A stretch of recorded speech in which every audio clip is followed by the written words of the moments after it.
6 communicants de la formation politique RPG Arc-en-Ciel ont été auditionnés hier mercredi au tribunal de première instance de Kaloum. Tous jeunes, ils sont poursuivis pour des propos incitant à la violence et à la haine sur les réseaux sociaux, des faits qui relèvent de la cybercriminalité. Kerno Falilou Diallo pour les détails.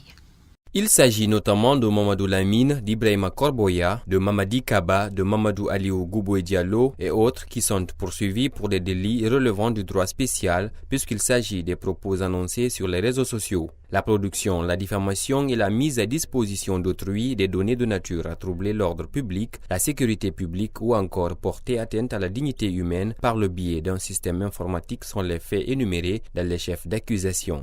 Des accusations que refute le collectif de la défense qui parle même de vice de procédure. En matière de procédure pénale, les dispositions de l'article 451, mais aussi les articles 156 donnent la possibilité à la défense de soulever un certain nombre de questions préjudicielles, soit pour obtenir une nullité de la procédure, soit pour dénoncer une qualité qui n'est pas requise. Notamment l'article 47 qui dit que toute personne qui se sent lésée peut faire une dénonciation, peut se constituer partie civile. Sur ce plan, par rapport à cette disposition, il se trouve que Balai Citoyen n'est pas un individu. C'est une personne, d'accord, mais laquelle personne? La personne morale.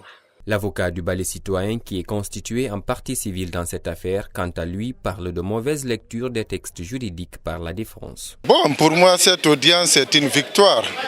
Je ne dirais pas ma victoire ou la victoire du Balai Citoyen, mais la victoire du droit. Parce que le juge a dit le droit, il a tranché la question conformément au droit. C'est ce qui est important. Comprenez l'exception soulevée par les prévenus, c'est une exception dilatoire. C'était juste des moyens pour empêcher les tribunaux de continuer à poursuivre leurs clients. C'est tout, rien d'autre. Sinon, cette question ne tenait vraiment pas la route juridiquement. C'est pourquoi le juge a très vite compris et il a rejeté l'exception parce qu'elle était mal fondée. À la demande de la défense, le procès a été ajourné pour le mercredi 19 décembre 2018 afin de leur permettre de bien se préparer parce que déjà, l'accusation semble avoir une longueur d'avance.